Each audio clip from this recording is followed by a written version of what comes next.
law, and that's a violation of the separation of powers. Did the president make law?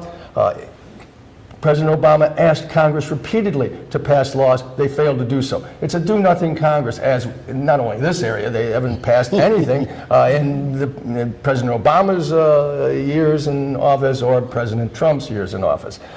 So in any event, nothing of significance to speak of.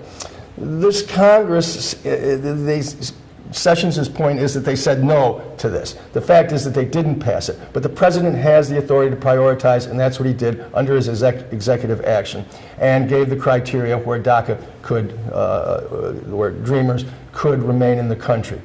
Now, that creates a situation where, to qualify, they had to present extensive information to the government.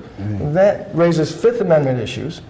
Serious consequences. Really? Well, yeah, and the NAACP filed suit on behalf of the Dreamers. There's 800,000 Dreamers. Right. 36,000 of them are of African descent. 20,000 are of Caribbean descent.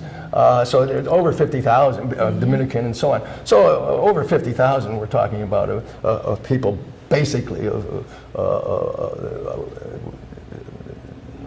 black race, African American heritage. And that suit is brilliant in the way that it is couched, with great nuances that we can go into later. But the major thrust is that this is a violation of the Fifth Amendment by Attorney General Sessions, because it is an action that is arbitrary and capricious, and no rationale was given that was adequate and promulgated. No time, which is required by not simply the Fifth Amendment, but no time to permit an answer to the change in the rule that Attorney General Sessions made. And so it's a violation of the Fifth Amendment and the APA, the Administrative Procedures Act, because of that failure to give notice, to give have the rulemaking process take place, and to have time to permit input to repudiate and to refute the implementation of the new rule. Sessions is making a new rule. He's doing exactly what, in many senses, exactly what he had claimed Obama was doing in breaking the law and making law, because he made a rule rescinding the rule that President Obama had placed in effect. Thank you. Thank you. You brought up a new wrinkle here with the Fifth Amendment. This is the first time I've heard about that. Yeah, the NAACP has a on that. brilliant, and I recommend people look on the web. Yeah. Their litigation is there, their petition to the court is there, and we'll see that unfold. I think it's really well done in both constitutional argument and in statutory violations that Attorney General Sessions had made. I told you all, this is an expert panel up here. You're going to learn a lot. Just tune in every 2 weeks and learn something new. Let's go on to the second issue, and that's with Dr. Rosales. And I want to read again from our distinguished, I guess I'm really pushing the issue, calling him distinguished, Jeff Sessions. Attorney Sessions, speaking on behalf of the administration, stated that, quote, "No greater good can be done for the overall health and well-being of our republic than preserving and strengthening the impartial rule of law.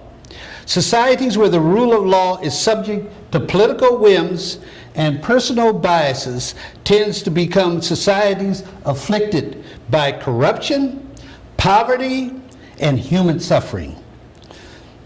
Dr. Rosales, looking at the history of this country, haven't the laws of this country always been subject to the political whims and personal biases of the majority class, with very little consideration to a just and fair society? Well, right off the bat, I'd agree with you. But let's get into it a little bit. This rule of law that he speaks of kind of rubs me the wrong way, because first of all, I, like anyone else, do appreciate a rule of law. Without the rule of law, we can't go about our business. We can't do what we do. We can't have freedom of speech. We can't have all these things that we accrue as citizens, right? But the way he states it is that by giving an exception to these young people who came over and were given a deferment, right? He's making that seem like it's a corrupt thing to do, like it's a political whim, like it's corruption. And quite frankly, I can't see that argument just doesn't make it. First of all, second of all, the welfare. I live by the 14th Amendment, quite frankly, and I probably interpret it in different ways than others. But then I also reinterpret the Second Amendment differently than others too, right? But the 14th Amendment talks about the equal protection of the law. Right. It talks about of all persons. It includes all persons in the United States in the jurisdiction. And I've heard arguments that all persons means people from one state to another state to another state. But looking at it broadly, it also means that our laws then are there to protect people who are not citizens, right? And even if we can accuse them of breaking the law, it's been shown that these kids didn't break the law, right? Even if I would argue that their parents committed a misdemeanor by coming to work and raising their families. I don't know what's so wrong with that, but nevertheless. And then he says that that's going to lead to the corruption and lead to the demise of our society. And I'm wondering which society he's referring to. Absolutely, yeah. So I'm very concerned about this. I'm very concerned about this argument because I don't think he would make that same argument under different conditions. I think that the one wheel that drives the administration right now is race. Okay. It's concern for race. Am I calling them a racist? I don't know, right? But it's the one wheel that drives them is race. And what that means is that as they look at this immigration, it's not white folks coming over, right? They haven't gone and maybe I'm wrong, but they haven't gone and knocked on the doors of the Irish in Chicago and the Polish, and there's a lot of them, right? And they go to work, and they're hard workers too, right? So there's no difference between them and others, and I could be wrong that they haven't done that, right? But it doesn't come out, right? We don't know about that. All we know is that they're going in there to where they can recognize who they are. So I think his argument is full of it. I go more towards, like I said, the 14th Amendment leads me more towards a human interpretation of the rule of law rather than an institutional interpretation.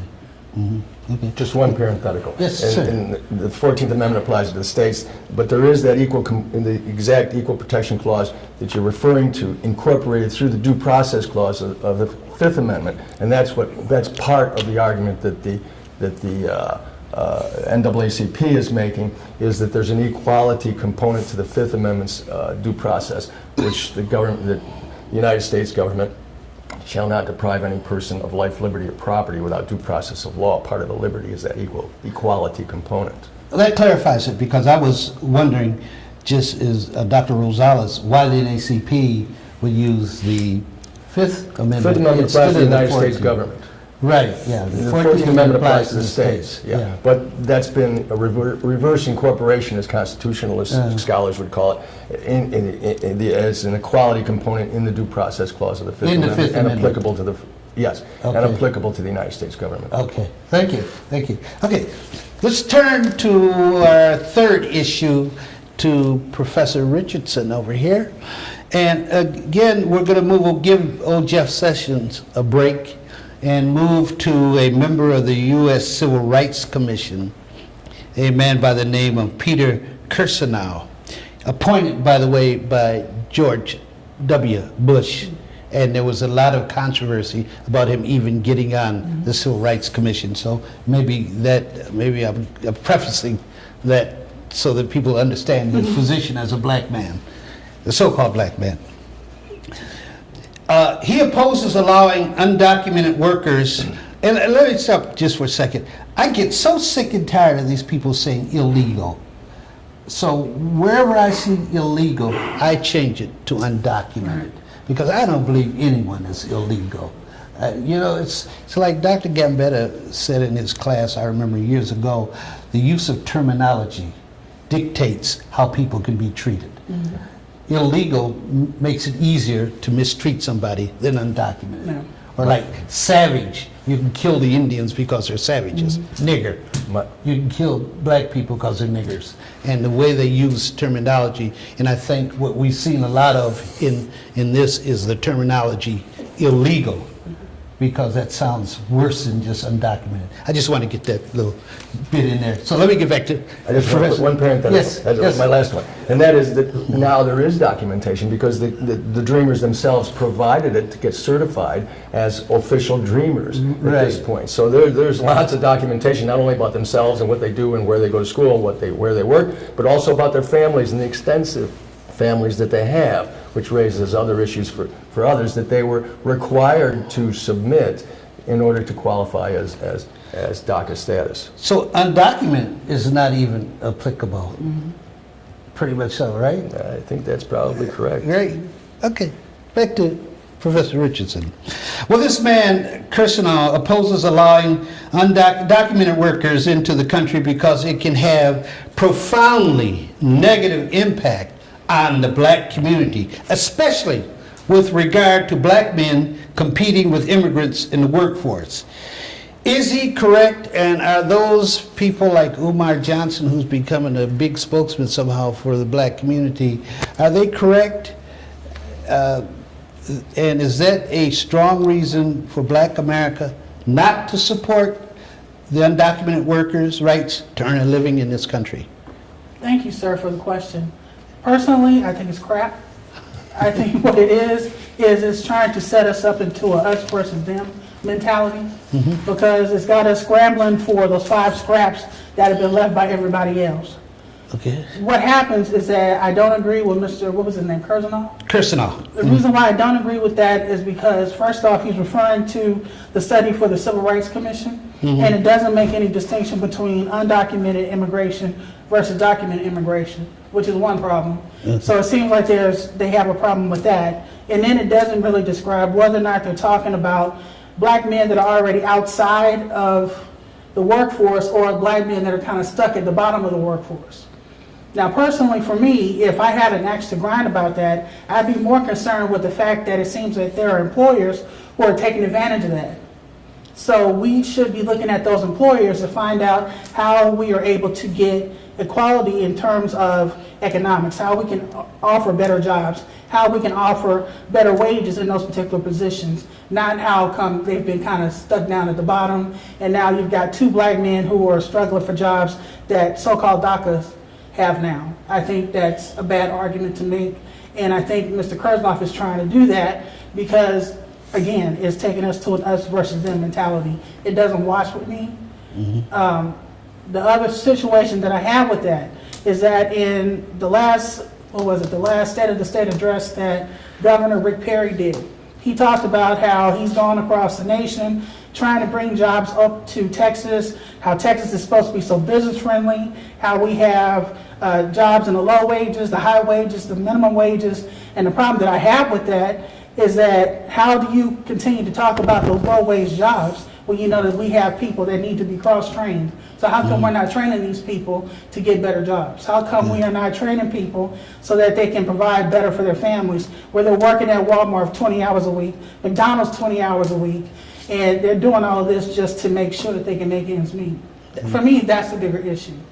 So I think this whole boogie monster about the DACA student coming in or the DACA person coming in, I think it's a boogie monster. And as long as they continue to throw that out there, it's like, it continues like you just said, how you talk about when you call a black man a predator, when you call him a thug, because it creates a picture of what people need to look at instead of the separate personal issue that they actually have. Okay. So let's keep talking about the caricature and not talk about the real individual problems that they actually have. Okay, let me follow up with Margaret, but you all please feel free to comment. It seems in this country, one of the greatest fears that the majority has is if Hispanics, blacks, and liberal whites ever get together as a group. If you take, I know in the past I've noticed Hispanics and blacks never come together as a collective body for political reasons. And I think I thought you were describing the Obama coalition, actually. I mean, they did come together and they elected President Obama. I mean, interestingly. Well, do you think it was? I think Obama. And look at the fear that brought about and the Yeah. negative reactions for 8 years. Yeah. Right, and that's probably if of course the young had a lot to do with Obama too. But if it worked, it has to be, Dr. Gambetta, the first time it's ever worked, and that's a fear I think they have. And when blacks fall into this, buy into that argument, they lend support to that president's position because he would love to say, "Oh, look it, black folks are against it too." And then you have, of course, you always have the ones who come out there and make that, like this Kirsanov guy. will make that argument. But I think, Fred, if you'll permit me, Yes, sir, go ahead. that you're speaking to a very complex reality. There are places where, yes, blacks and Mexicans hate each other. I haven't been there, but I heard about some of them. Right? But I think that it goes all up and down the scale. For example, in California, when they had those riots, or when they had that 187, the black community organized to support the protest against 187, which was against immigrants. So you find that, and then you'll find other situations where they don't get along. You'll find, I mean, it's an incredible mix-up. And what I think we have to do when we talk about black and brown and white, we have to go back to communities, and communities are where we begin to connect with each other. Okay.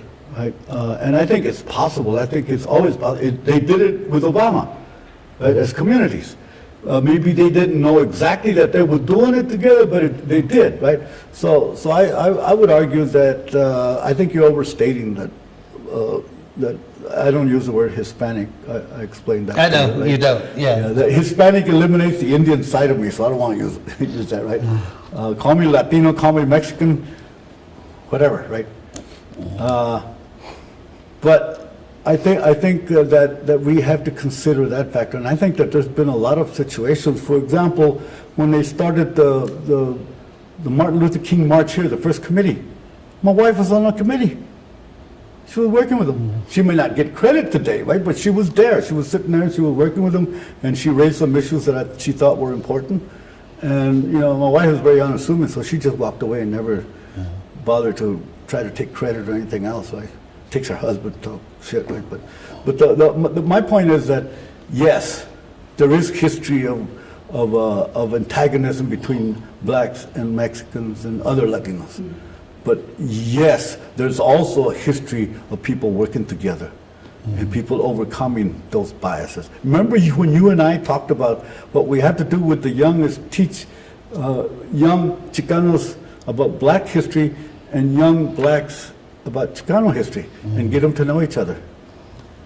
Right? Okay. And I think that's a major Absolutely. problem. Both of which have Yeah. been excluded from the history books historically. Period, yeah. Yeah. Well, we could discuss this. It's not really our point of discussion today, but for every Obama example, I probably can show you other examples where we haven't been able to do that. Bradley running for governor in California, Harold Washington running for mayor in Chicago, and then also Sanchez running for governor here in Texas, where the black ministers in Houston actually got together and supported Perry. So I think that those are, we can find examples. Scary. Yeah, we can find all those kinds of But in examples. Chicago, Harold Washington pulled together the Latino community. He actually had made inroads into it. Because I talked to a lot of intellectuals down there who studied it, right?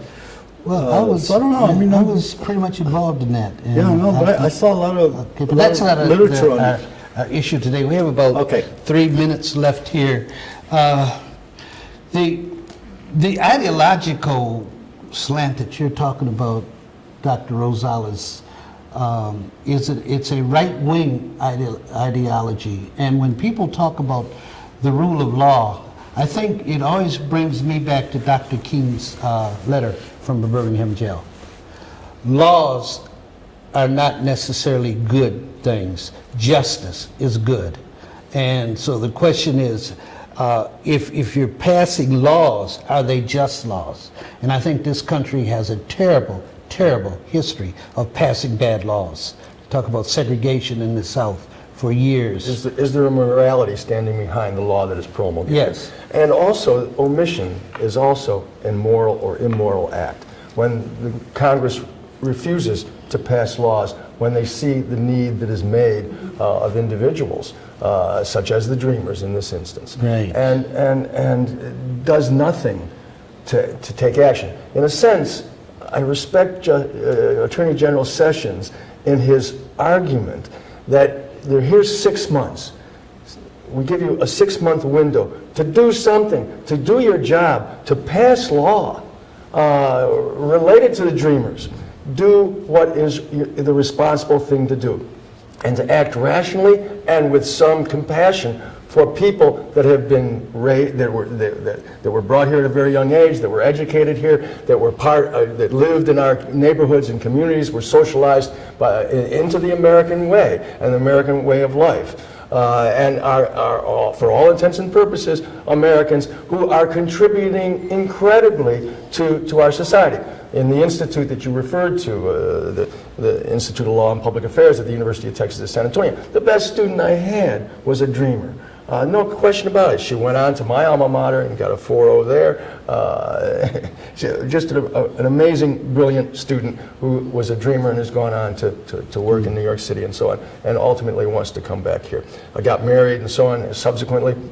But there's 1,000 of those. There's tens of thousands, hundreds of thousands of those stories.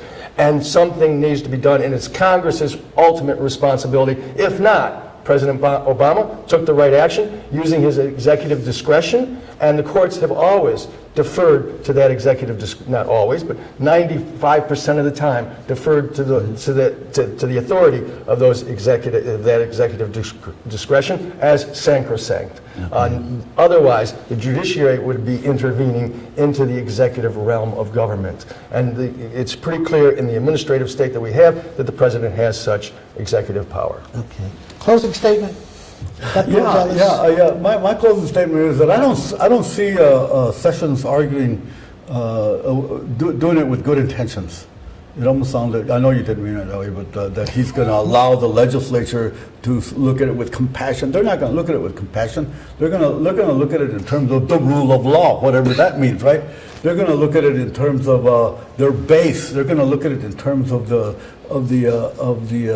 horrible, horrible politics that was brought about by Trump, that pits people against people. And this doesn't just concern Latinos and blacks. It concerns Latinos, blacks, whites, Asians.